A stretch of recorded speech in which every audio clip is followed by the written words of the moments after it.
Hello and welcome to Meet Our Makers, an artist interview podcast produced in association with Beats Per Minute.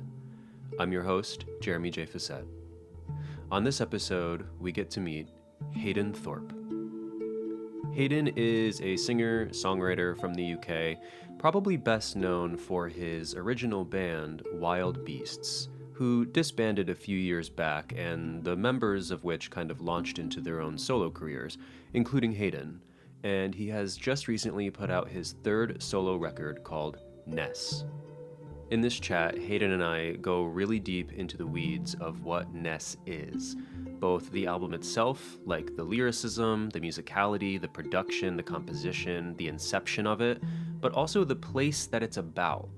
It is based on a place called Orford Ness, which is an island off the coast of the UK that is basically a defunct military test site.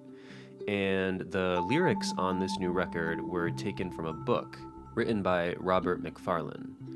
Now, Hayden and I do discuss what it was like for him kind of relinquishing lyrical control, as almost all the lyrics do come straight from the book. But he found a newfound challenge in that, and I think has come up with his best solo work yet.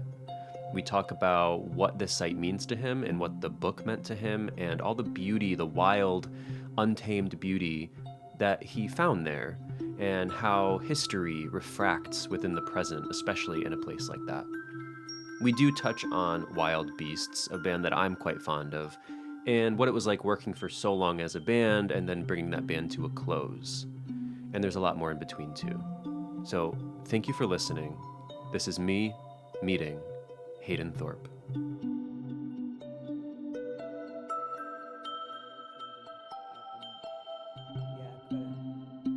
Last minute gig in Germany just come in for Wednesday, so Oh, that's very soon. yeah, what was a busy time now became a fucked time. Yeah. There's those kind of thresholds. Yeah. Are you like someone who's well equipped for that kind of quick turnaround? Oh, I found this out. I got to go do this. I'm good. I like to think of myself as that. I like to think of myself as a spy, but it's not without its. Yeah, actually, overthink can be the death of performance. So just to have to go to, it's in Hamburg, in St. Pauli, in a church. So it's actually in one of my favorite cities, in one of my favorite places. So Okay. irresistible. Okay. Very, very good. I mean, so that's this week. So, I mean, we should say early on, your new record is actually not out for another couple weeks. September 27th is when Ness comes out on Domino. Will you be playing selections from it, even though it's not out yet? Yeah. Yeah, I'll be playing new songs from Ness. Yeah, I Yeah. mean, it's been an interesting process to relearn them. Because once you've made a record, you kind of remetabolize it. You kind of have to ingest it again and figure it out all over again. And yeah, these songs for Ness feel like natural songs. I know that might sound like a pretentious thing to say, but some songs do inhabit your body and your hands and your throat easier than others, I have to say. Yeah, and it's a very ornate and sort of composed and arranged record. I was wondering about, I was going to ask eventually about that, what the ease is in translating something like Ness to the stage for you. It's an unusual one in that I have appointed a clarinet player and orchestral bass drum player. So that is kind of already outside the realm of your classic kind of rock lineup or band lineup.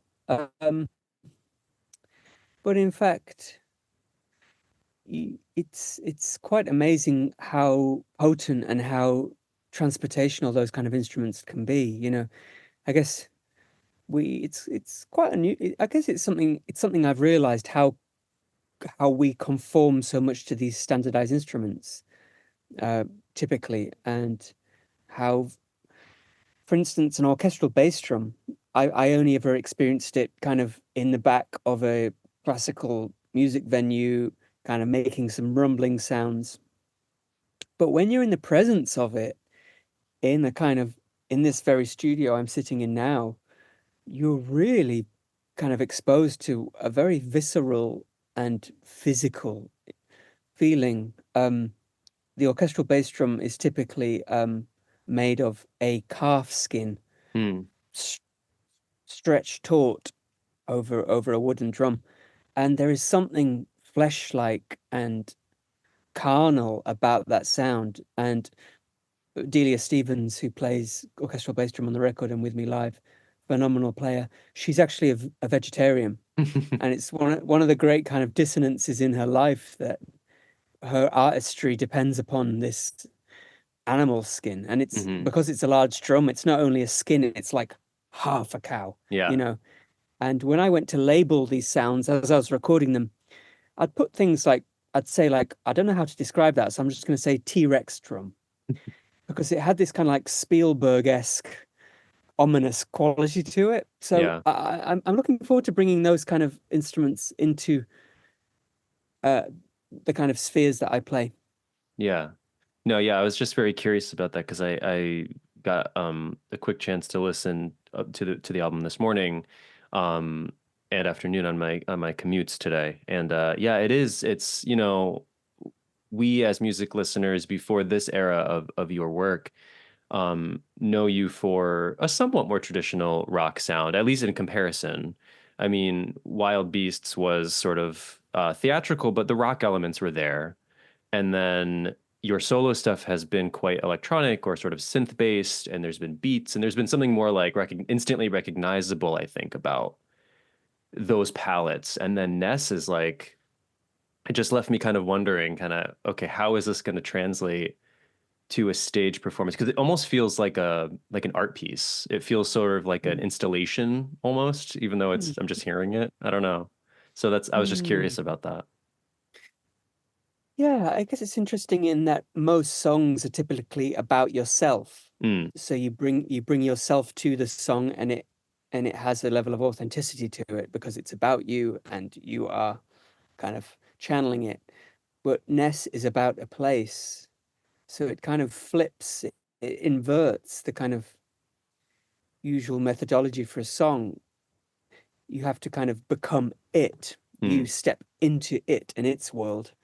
Um, which I have to say has been a hugely empowering experience because when you are voicing a living thing, and Orford Ness, where the album is about, is a very precious what they call shingle habitat. It's kind of like a semi-desert type coastal habitat.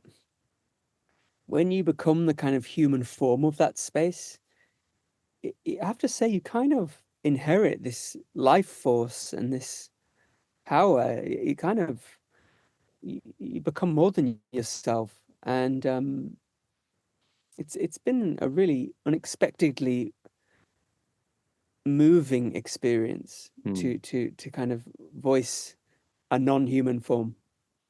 Yeah, I mean, when I would imagine so, and when the first single came out from this project and sort of the news about what this album was came out, um, it immediately struck a different chord than we've seen you strike before, in various ways. But I think that is one of them because it is about this place that, um, I had never heard of as, a an American, um, 31-year-old American man. I'd never heard of this.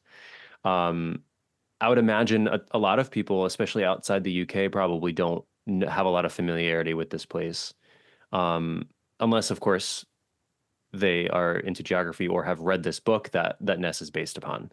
Um, so can you, I mean, before we dive into the record itself, can you kind of explain to me and to everyone sort of what this place is and sort of what it is about it that you find draws you to it? Well, Orford Ness is as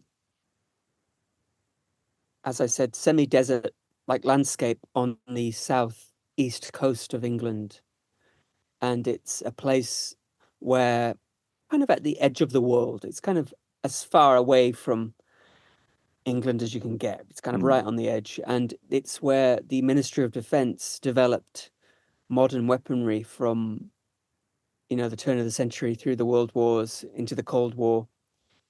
And in a sense, it's where death was perfected. It's Mm. where where bombs were first strapped to planes.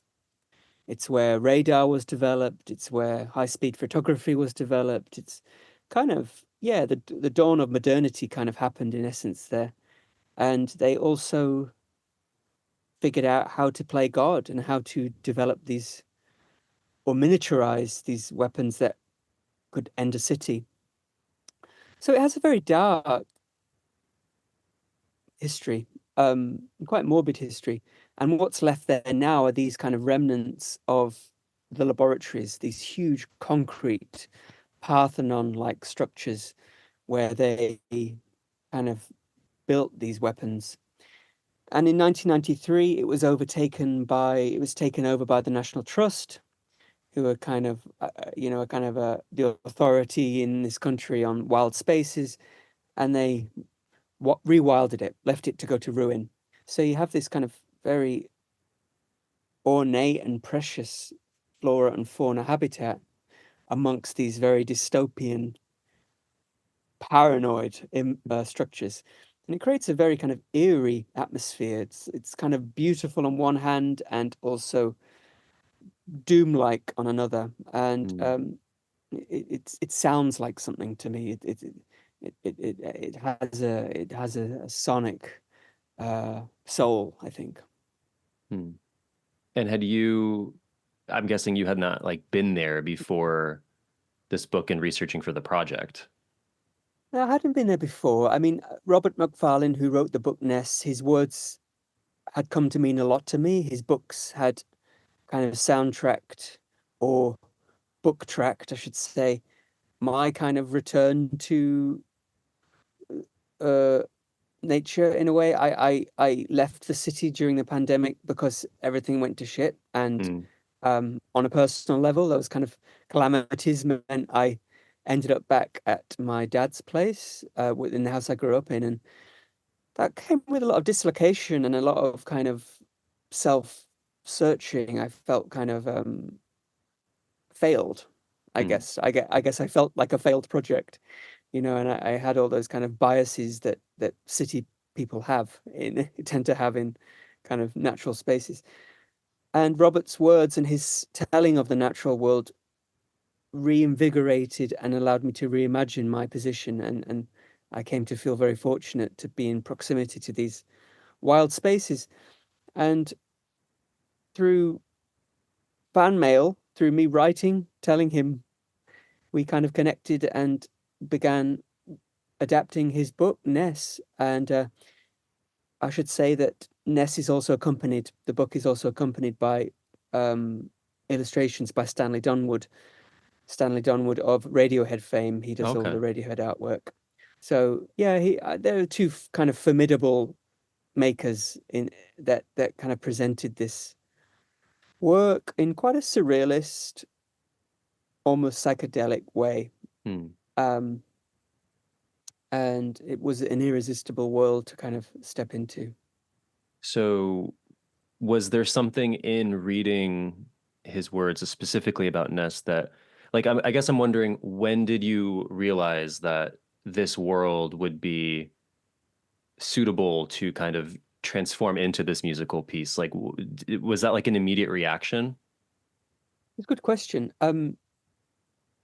Robert Macfarlane, the writer, is a patron of a book festival that happens in my small town where I grew up. So he invited me to play some improvised music to his reading Okay. of the book. And what happened was a kind of eureka moment where there was kind of nothing and then everything. Mm. Um, in a very natural, non-gridded way. It was just the kind of connection that night on stage. I I instantly saw the book or the place from the depictions and from the words as sounding like desert music to me. You know, this is music of the desert, of the plains. Hmm. And my immediate touchstone for that was Morricone. And Morricone has, in his kind of cowboy genre, which he pretty much invented, the kind of almost cartoon-esque cowboy guitar. This kind of like slack strung, like Hmm.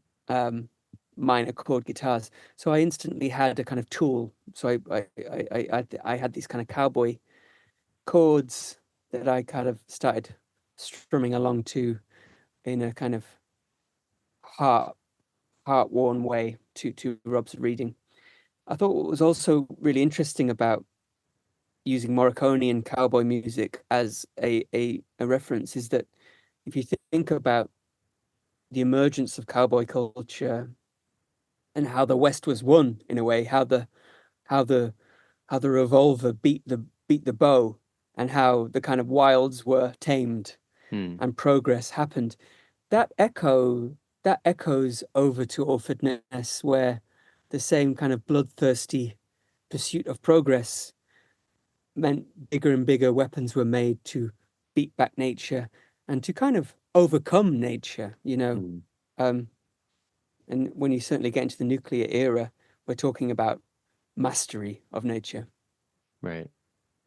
So it was kind of a combination, then it sounds like, of already being familiar with his work, Macfarlane's work, and being, I would presume you'd call yourself a fan of his work even before that Yeah. meeting, right? And then sort of in that moment realizing kind of, oh, okay, like this is the move, like this is what we can do with Yeah. this.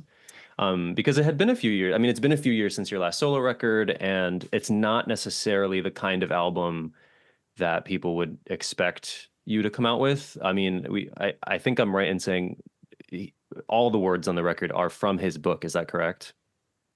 Exactly. Yes, pretty Right. much. Yeah. So I mean, 95%. yeah. So that's, we, at least I think of you primarily as a sort of musician, singer, and songwriter. And it's not that you're not writing, because of course you're writing music and you're writing melody and things like that. But we're so accustomed to hearing you singing your own lyrics. And so to Hmm. have you doing this project, with words from a piece of prose, granted it is sort of a prose poem, um, was just sort of unusual. And so I was kind of like wondering, that's why I was wondering about that moment of when that happened. Yeah. Yeah. I mean, I think I could only have abandoned the power over the words for someone who was a real hero of mine, Mm, and Robert is a real hero for me. And not only that, he's as kind of courteous and inspiring in person as he's in word. And I think that's the special kind of combination that creates a certain energy where you have enough trust and faith to give over that kind of expressive power. Um, Also, um, yeah, yeah, I think that makes sense. I mean,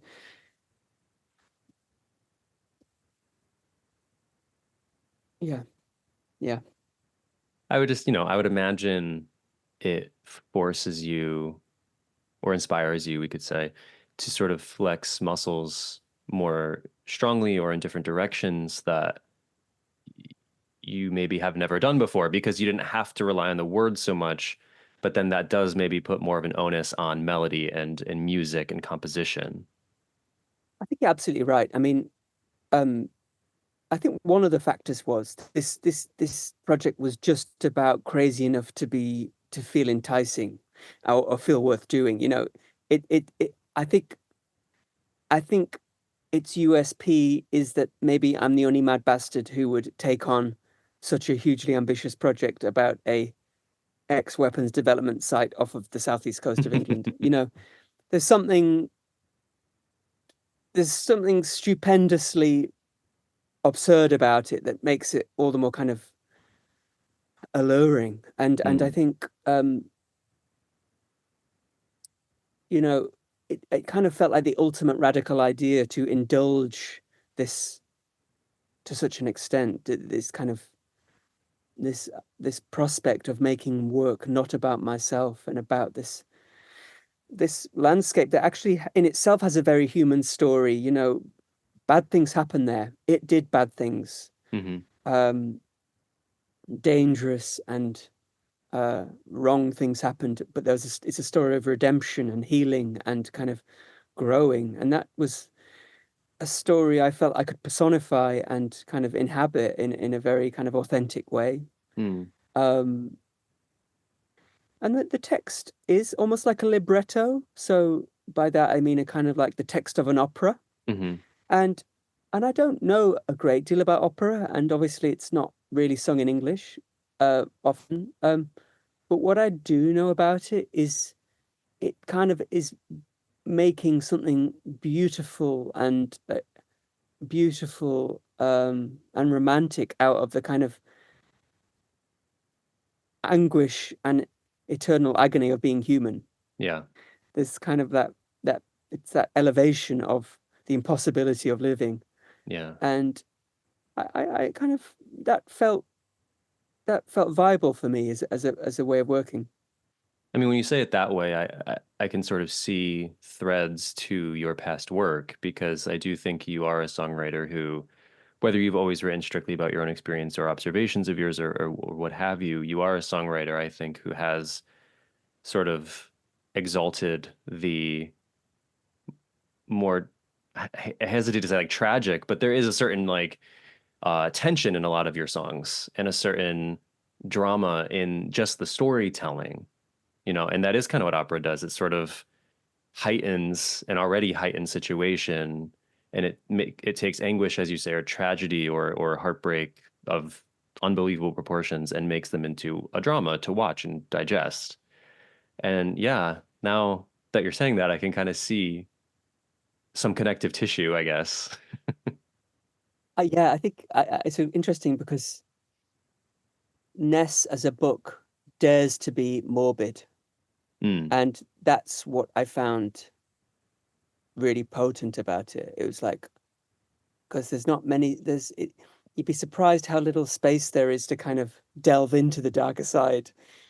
I find in kind of the expectations of the algorithm or the airwaves, you know. hmm Um, and yeah, it was just about dark enough and just about light enough to mm, inhabit that space. And I guess as you reference my general ethos and aesthetic being, you know, not, you know, being uh often dark or kind of drawing on the kind of broader spectrums of our emotion, um, sadness, loss, hmm uh, and you know resultant joys and uh, realizations. Um, I mean, I guess I grew up in Northern England, and there's a certain grey sky thinking that mm, comes with that. You know, there's a certain there is a bleakness. There's a bleakness and a starkness, and it's something you have to kind of to have grown up there. It has a language and a beauty all of its own. mm. It's romantic in a way, and I think it speaks for why a lot of music from Northern England has come out of Northern England, which is you know a pretty specific place geographically for such a formative amount of music to have emerged from. Yeah. It's interesting, like sitting here hearing you describe all these different things because I think, despite being about, you know, this record in this book, despite being about what I presume is a relatively small piece of land, um, you can hear all this in the record. I think, you know, there's so much air in this record, but there is also a lot of darkness and ground and earth and sort of water, and like it's not all just sort of airy woodwinds, even though there's plenty of those. um there is kind of that mix. So to hear you kind of mention that sort of, you know, northern England sort of mix of grayness, but also there's beauty there, you know, it kind of, I think that's here. I think that's in the record. Oh, thanks for your words. I really appreciate that. you know, we when we began recording the record, we went to the site and collected thistles and seeds and bits of moss and kind of shrapnel, and a lot of those sounds actually made it onto the record. Mm. The shakers would be thistles collected, or the sizzling snare would have seeds on it, and kind of the clacks and clangs and metallic sounds. So it was a different approach for me sonically, actually, to bring the place into the sound of it. Mm. Um, and also, it's the first record I have engineered and produced, and I never thought I would garner so much satisfaction and joy from the engineering process. But when you're working with musicians like clarinet players, when you kind of honor the potential of that sound to close to its fullest, it's a really kind of it's a really it's a really kind of life affirming feeling. Mm. You really feel there's a magic to it, and I think I'm kind of fortunate in that, having come through Wild Beasts, who were, a strange band in some respects, certainly at the beginning, certainly these kind of oddball guys who grew up in isolation. But we were lucky enough to be on Domino Records and putting records out at a time when labels were willing to kind of put these kind of bands in spaces where they'd make world class records in world class facilities. Yeah. So I had unintentionally kind of absorbed quite a bit of this technical information, which enabled me to take this on in I would hope, a convincing way, you know, um, and put it to, these kind of, yeah, these kind of uses, Mm. which came to feel like a duty in a way, that um, the more unlikely the record, the more kind of sweet its existence is. Yeah. The fact that it was created, that it was finished, that you made it out and you have this product to show for it. Exactly. Well, I gave myself a month to make it, and it took 10. Okay. So there was there was a falling off the cliff into realms that I didn't wish or shouldn't have inhabited. But and like I say, I really think not many people would be mad enough to have taken it on, and it took on a life force of its own, and like I say, when I came to feel like I was voicing something beyond myself. And it's also important to say that when we began making the record, the conflict in Ukraine was only beginning, and Mm. as that heightened and kind of went to new extremes as we made the record, and the hostilities and horrors of the Middle East emerged at that time, and a kind of general atmosphere of paranoia and unease kind of descended upon the world, really. A kind of a questions began being asked that we thought we didn't have to ask anymore. Yeah. And you know, I kind of feel there was a general kind of cultural op- uh, reemergence of these dystopian kind of Mm. 1984-esque kind of paranoias. And Oppenheimer, obviously, a few years ago, really kind of blew open the doors on this in mainstream culture, this kind of area of interest, and kind of Yeah. sonically and thematically, that work is, yeah, very much a kind of cornerstone of what this is, really, what Ness Yeah. is. I know it's interesting when you make something that is so steeped in a past history, um, and then quite suddenly and without looking becomes so steeped in contemporary events. Those echoes that you find, I guess, along the way. Exactly. And I think what's so interesting is, you know, military. I mean, I'm not a fan of the military. It's not a kind of area of So interest for I me. won't put that on the poster that you're not a okay.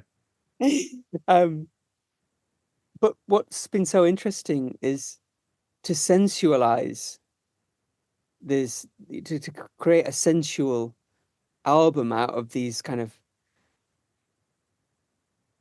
uh concrete and metal and kind of Hmm.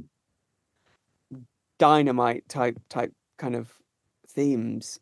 Um, and that's kind of what was so alluring about the words too. A song like She, for instance, on the record, it's a very romantic, almost sexy song, and Hmm. I would call it a love song. Um, and it's in fact about lichen and moss. It's about the dispersal of spores. Hmm. But the more I kind of thought about it, the more I kind of lived in this song, I kind of realized actually the action of spores and the dispersal of them to go and kind of procreate, to make new life, is very much an action akin to human beings going forth to find another. Hmm. And if you think of love as not kind of the modern human invention of kind of the sum total of our lives, or the kind of the other being the kind of pivotal moment, and love actually being an aspect of consciousness and actually being a facet of the natural world, it really kind of it's quite mind blowing, you Hmm. know, that a love song can be about inter I shouldn't say interspecial love because that makes the record sound very strange, but you Yes. know, Yes, um, yes. um, certainly, certainly, there's an empathy available there Hmm. between us and non-human things. Yeah. I mean, you're making me think a lot of like Bjork's last few records of like Biophilia and Fessora, especially sort of like exploring our innate connections to the natural world and the mirrors that we can hold to that world. I think Bjork's such an amazing example because of, I think perhaps mostly because of her Icelandic origins and how the Icelandic language co-opted modern words rather than recycle Western versions, they created their own Hmm. version. So, for instance, a microwave is called a pop ping in Icelandic, um, and equally in some indigenous American cultures, um, the word for mushroom is pushpawi, Hmm. which is the meaning is to push through the earth, a Okay. power that pushes through the earth. Yeah. And there's these kind of synergies. And when you start to speak about these entities, these non-human entities, and give them this language, it's a real, it's a kind of like, it's an adventure, and it's Yeah. fun and it's ridiculous and it's you know. Yeah, and I mean, I'm glad that it was fun to explore because I would imagine it was at least maybe momentarily. I mean, maybe I should ask, was it nerve-wracking to know that you were going to be embarking on creating a record that foregoes all your own lyricism because you hadn't really done that before? Like, was that something you were nervous about, or was it more freeing? Um, yeah, it's a good question. I don't think I felt any nerves. I think I felt a deep compulsion and a deep knowing that this was something that I needed to make. Hmm. I think if you had have asked me at the beginning of last year, would this be the record I'd be making, I would have kind of thrown you out the house. I think but I have to say something took hold that felt essential and um, important. It was a calling in a way, and uh, yeah, I felt like it would make me a better artist Mm. to do it. You know, there's not many. in a business, and I say business is the correct word because music has become so commodified. Yeah. It's been kind of diminished to being kind of an entity that always is paired with a number or a file type. Yeah. We've kind of been reduced to this, yeah, very incidental thing that is worth very little also. um it kind of felt, yeah, radical to bestow the music with something so kind of uh yeah, so beyond the usual, in a way. Yeah. It was kind of protest in a way. Yeah, there's like a rebelliousness to making a project like this now. I think so. I mean, I've been on radio shows presenting it, and sometimes the presenter, on one occasion, the presenter kind of apologized for it, that you're going to have to listen more than once to this, by the way, guys. As if that's such a bad thing. Yes, yeah. And I was kind of taken aback, like this is where we're at. And Yeah. uh, um, yeah, it's like if music becomes as valuable as air, then you either stop breathing the air or you make the music about air. Mm. You either kind of self-combust and give up there and then, or you actually kind of turn it inside out. And I guess this is a harking back to those eras where artists would indulge themselves for years and months in whole epochs in studios. I'm thinking here of Kate Bush or Peter Gabriel, people who would kind of build worlds around themselves to kind of create these records. And I think had this record been made 20 years ago, it probably would have been a six-figure sum type album, and it would have kind of not existed because no record label would be crazy enough to kind of back that kind of thing. But I think there's been a democratization of equipment in the past 10 years. I think you can buy really good replicas of equipment that would previously have kind of cost you a year's salary. Right. So I think it's a really interesting era for these kind of records where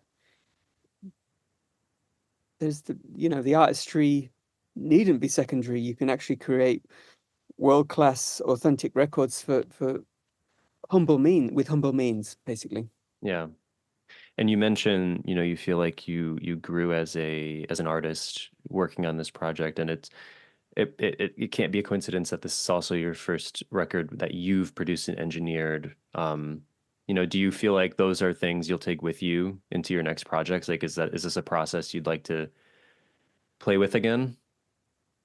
I think so. I think so. The sensation of putting a record out that I have produced, I feel a bit more bulletproof with this Mm. one. I somehow feel I know the lengths of uh I know how much OCDness went into this record. I know that the levels of kind of painful, agonizing detail went into it, and it's kind of it does bulletproof you because you feel I I know the exchange that I'm offering here. It's something that has kind of um it's kind of made of bone material. Mm. It's a lot. And yeah, I guess I haven't felt like that before because when you have someone else producing your songs, and I've been lucky enough to work with really incredible producers and people who mean a lot to me and meant a lot to me. There's always, there's always you sometimes feel like you're in the ring and the kind of the referee calls it before knockout, Mm. and I feel like when you're producing it, you you really kind of go for the you really go for the knockout. You kind of have to land the punch in because you have to convince yourself, which is Right. a very hard thing to do. Right. You know, yeah, there's all kinds of self-doubt come into play. And despite that, would you say that now that you're on the other side of it, it's finished, it's coming out, would you say that you're more confident about this record than maybe some of or all of your other work because you've had such a hand in it? Yeah, confidence might be the word. I guess a word might be peace. I've made my Hmm. peace with, maybe I've made my peace with making these kind of strange, unlikely records. Maybe that's Yeah. feels like my duty in a way, you know, Yeah. and not that I've abandoned like the song or the kind of there are in my own cack-handed way, there are pop songs on there. You know, I still believe in the verse chorus Hmm. as a method of changing lives, you know, songs have changed my life for those kind of songs. So it's certainly not an abandonment of that form. Hmm. Um yeah, there's perhaps just a kind of inner expansion of what that means. Yeah. And yeah. I mean, I know I said earlier, like, uh, your past work with Wild Beasts and Beyond was more traditional, maybe than Ness in some ways, but it isn't like, I mean, you kind of said it too. It's not like Wild Beasts ever made like super standard Yeah. stereotypical radio rock, like even from the beginning, there was something a little rebellious, I think, about Mm. Wild Beasts. And then, even your other two solo records, which are both sort of different from each other as well. And now we have Ness. So maybe that is kind of a through line here. I think so. I mean, it's interesting because now that I do kind of have a body of work, as it were, and you start to try and find kind of synergies between them or kind of echoes.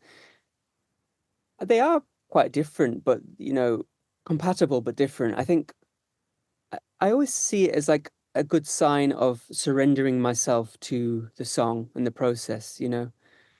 Um, not to have kind of I think I think it's a sign of surrender that Hmm. you've given yourself over to what that song can be, and also been honored honored the fact that it was a work that took place in a space and time that was unique and is no longer. Um, Yeah. um, yeah, and I think you're right that the early Wild Beast work was rebellious. You know, my singing, my way of singing high was kind of the most effeminate and kind of in that way most protesting way I could sound in the very masculine, in the very macho environment I grew up Yeah. in. Was that You like know, a conscious thing? I think it was. I mean, Yeah. I wanted to sound like Jeff Buckley, but you know, kind of also grew up in the era of Britpop. Hmm. You know, so there's this kind of that translation of that ethereal, ephemeral type delivery, that ethereal delivery, really. Yeah, kind of got bound up in the kind of the pub and um and that kind of like silliness of British culture, that kind of like um almost, you know, pantomime type Mm. presentation. Um yeah, and in a strange way, I think this record is most akin in some ways to the first Wild Beast record. Mm. Um I sometimes when you're making a record, you get kind of echoes repeating where you feel, ah, this feels like that. And a lot of this record felt like the first time. Mm. There was a lot of first timer feeling about this. Maybe That's it's so because I was, interesting. yeah, Hmm. I mean, when's the last time you heard that record? not for a long time. I mean, only Yeah. in passing if someone Yeah. brings it up or wherever I hear it. Yeah. Um, in some ways, I get the sense it's been almost reevaluated. Hmm. I think that's my sense, is that it was a record made in such isolation and such kind of unrepeatable set of circumstances that it's kind of like a strange bird. It it over evolved Hmm. as any species does when it's prone to isolation. Yeah. I mean, yeah, I think anytime, it's kind of a blessing and a curse, I suppose, but anytime, there's a Hayden Thorpe song or if Tom puts out a song, of course people will talk about wild beasts. Um, because that's another thing about your work and your brethren's work there is that, like, yes, Wild Beasts, your last studio record was, I think, a decade ago, which Coming up, yeah. is sort of wild, but it was a while ago, but it's not like you guys stopped making music. So I think because you and Tom, especially with his One True Pairing project, you guys keep making music. You guys both have records coming out this year. Um, I think the Wild Beasts work stays in a lot of our minds. So I wouldn't be surprised if the first record is sort of turning a corner and sort of almost being reappraised. I mean, even that record, I think, what, I forget the year, but we must be soon up on the 20th birthday of that record in a few Yeah, years. yeah, I think it's 16 years old now. Okay. Yeah, it makes me really happy that the Wild Beast work means a lot to a lot of people. It was a really pure and beautiful journey, I have to say. Um, yeah, we were a very pure entity, and yeah, that work. I mean, I was at a party a couple of weeks ago, and some friends just kind of wanted to play some Wild Beasts, and I kind of had to kind of leave the room for a while and Yeah. just kind of sit so I could only hear because I heard it kind of through the walls. Um, and it sounded good, I have to say. It sounded intimidatingly good through the wall. Mm, And I'm now vicariously more fascinated by bands than ever. They're such a hmm. unique way of organizing people. Yeah. There's nothing quite like them. They're not a marriage, but they are a marriage. They're Hmm.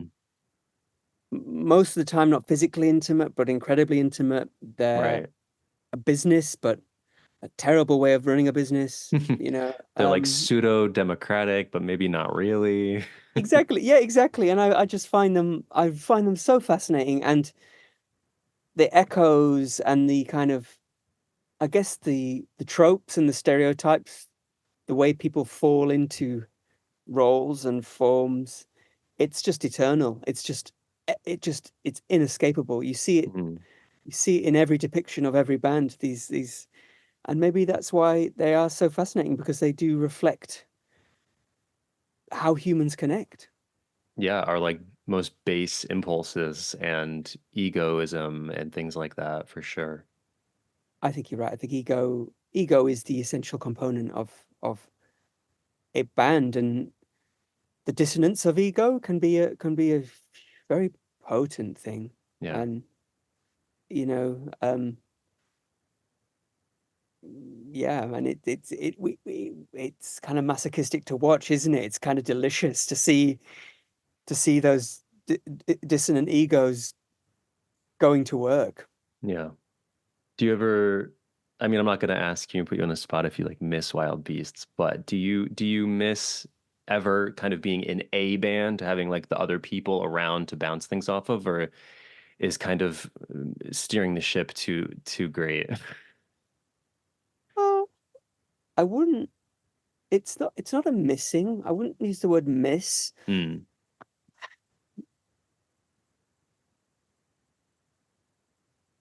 You know,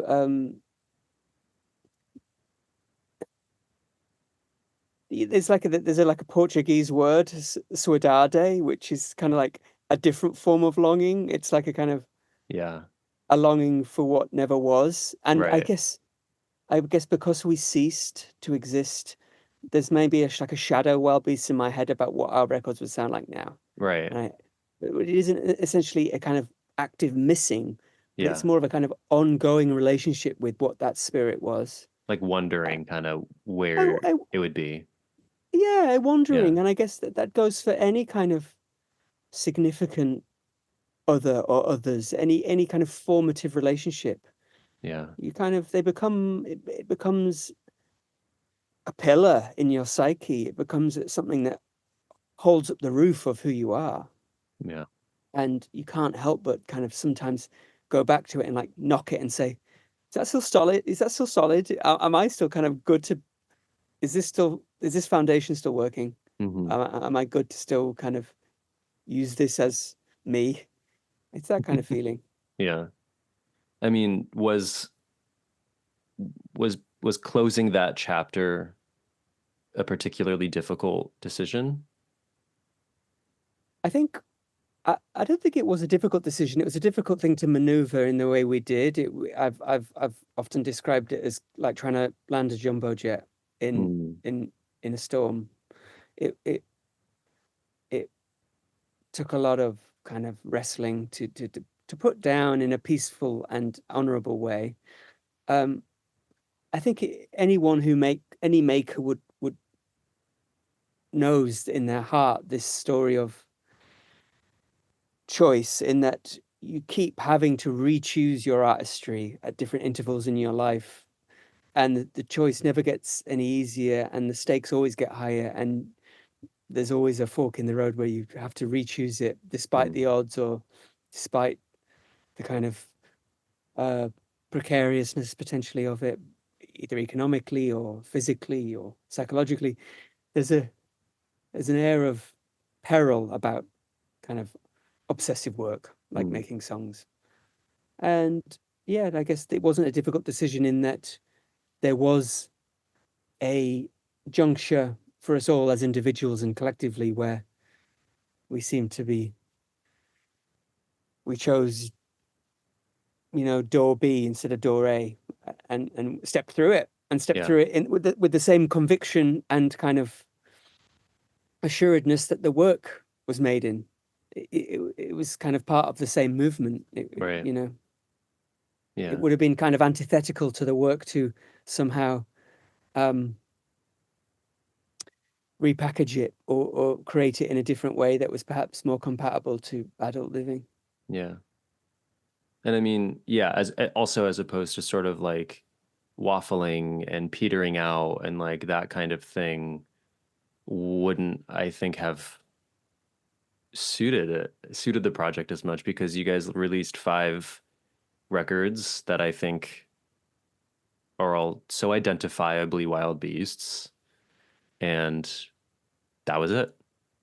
Like you kind of just, Yeah, I don't know. Because I yeah, see what you're saying. I think I see what you're saying is like the closing of that chapter was done in a way that is in the spirit of Wild Beasts. exactly. Yeah. We didn't, we didn't put a new engine and new seats in it and give it a lick of paint and still call it a Chevy. Right. We were still, we left the showroom and we drove it into the scrapyard. Yeah, exactly. Well, I mean, you guys still got fans. That's all I'm trying to say. But I know you know that. Um, so before we go, I had 2 more things quickly. I was wondering because I couldn't I was not given credits for the record, so I don't have the answer to my own question. Um, who or multiple people, but who are responsible for like the arrangements on Ness and the composition of the especially of the orchestral music? Yeah. So the orchestral arrangements were written by Jack McNeil, and Jack McNeil is an incredible clarinet player. He recently toured the States in Philip Glass's quartet, Oh wow.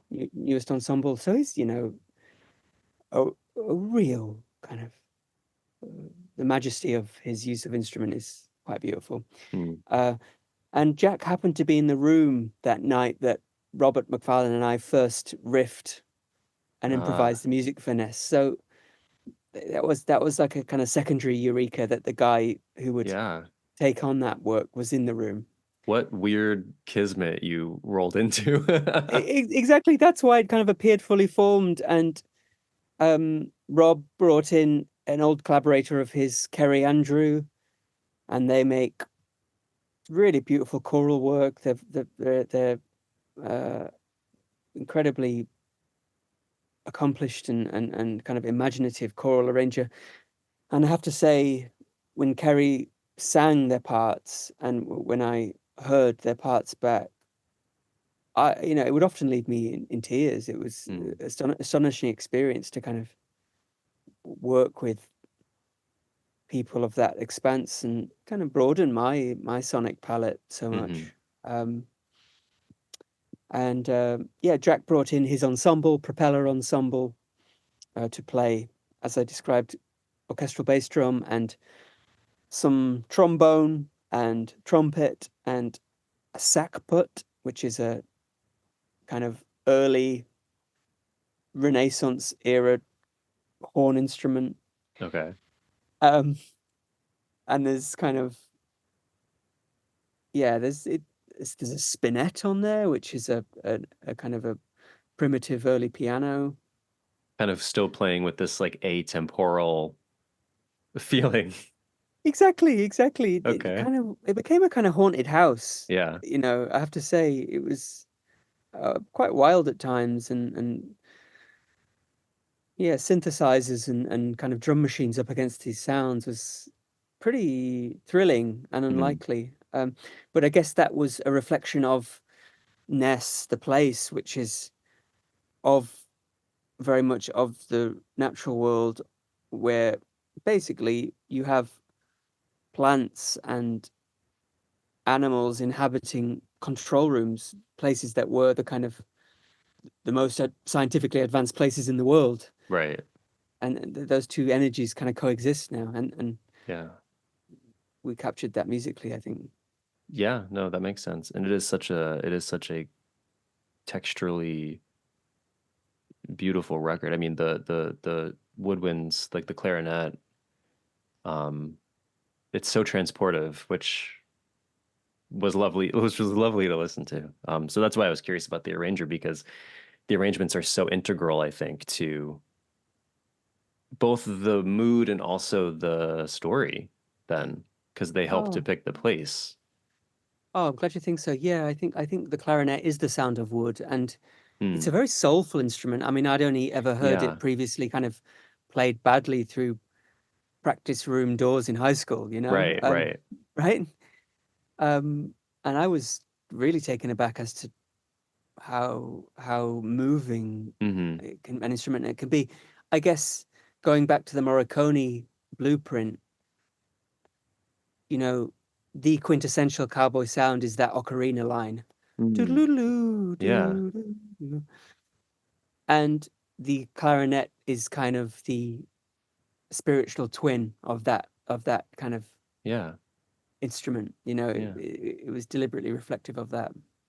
Well, yeah, that's cool. I would not have thought about that, the traditional sort of ocarina line, but yeah, it's definitely there. Um, so for the live show, at least the one coming up, you said you have the clarinetist, you have the bass drum player. Is that sort of the same vibe for the couple of shows early next year that you have lined up? Yeah, Okay. yes, exactly. And Um, yeah, sorry, go on. no, I was just gonna say, because you do have a few shows, a handful of shows, but you don't have any sort of currently any sort of extensive tour right now planned for Ness. I was wondering if there is even a road to that, if there's even a way to do that with this project. Yeah, we're going to announce a UK tour, Europe tour, imminently, Hmm. with as full a lineup as I can kind of muster. Uh, and we are navigating ways of bringing it to the US. Um, yeah, I think it's a kind of a yeah, I think it's when I'm in the room with these instruments, the orchestral bass drum and the clarinet, and there's just something about it. It's very transportational, and Yeah. I'm looking forward to bringing these instruments to people who wouldn't typically experience them. Yeah. and telling this story. In fact, the first shows are next week at the site itself, at Orford Okay. Ness. So we're kind of we're returning the work back to its maker, Yeah. and the songs will be performed in the room where radar was invented. Okay. Um, That's enormous. it's an enormous feat because obviously Yeah. there's no gigs happen there, so it's a technological and kind of psychological task. Mm-hmm. In the room with us will be a decommissioned nuclear missile. In amongst the audience. Mm. And what you really feel when you're there is this warping of proportion. You know, when you see a missile, a nuclear missile in the real, and it's smaller than the size of a dinner table, Mm. and you think this device that I could put in the back of a van can decimate an entire city. Your whole kind of a hierarchy of space just goes to shit, and you Yeah. realize we have become gods. This is a lightning bolt. This Yeah. is a lightning bolt that we can throw. It's quite a kind of yeah. It can be disturbing and a disturbing feeling. So I'm looking forward to that. And there's also a hilarious group of antenna and satellites on the site called Cobra Mist.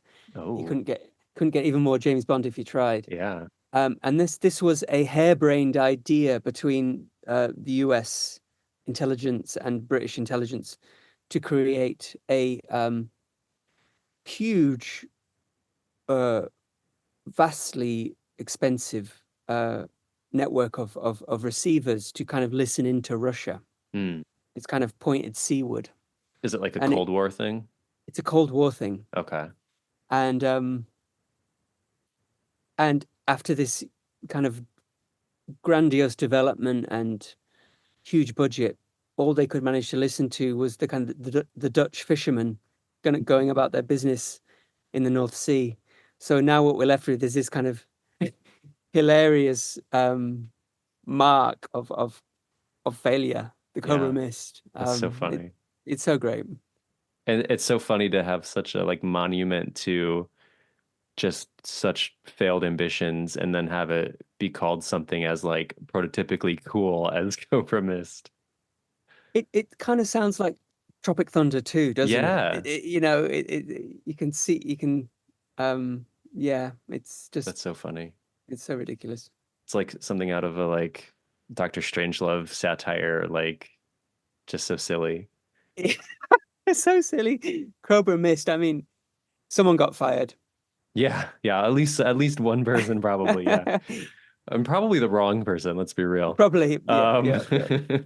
but yeah, it's just sounds like such an intriguing place, and now you and Rob Macfarlane have created this very intriguing piece. It's almost, I mean, it feels like I'm crediting both of you, because these things are so intertwined now. And I know he obviously, as you said, you guys started this on stage together, so he's intrinsically tied to this. Um, and I think that's great. And it sounds like bringing it home is exactly what a project like this needs, or asks for, we should say. I think so. Yeah, It feels the right.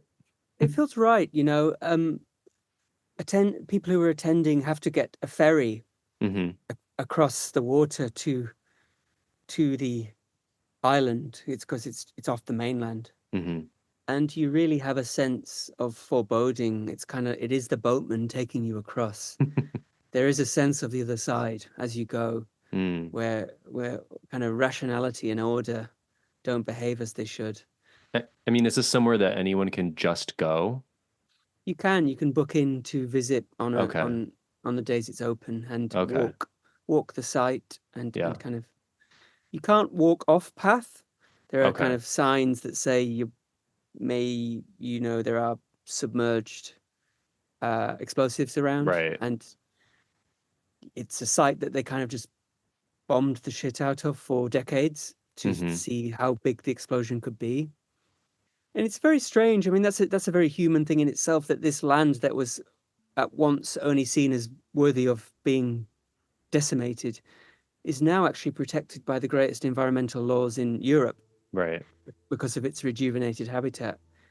And isn't Yeah. that just so quintessentially us, that we would kind of change our minds about something like that? There's a deep irony to that. Right. That's so funny. Well, we should state again, the record that we've been talking about, called Ness, is out very soon, September 27th on Domino. I'm sure you're excited with the date coming up, and everyone can finally hear the whole thing. I am. Yeah. I'm really, yeah, I think it's, I'm really looking forward to people hearing it. Yeah, me too. Well, thank you, Hayden. This has been such a pleasure getting to unpack all this wildness and creativity with you. I've really appreciated your time. Oh, I've appreciated your time too, Jeremy. Thank you so much.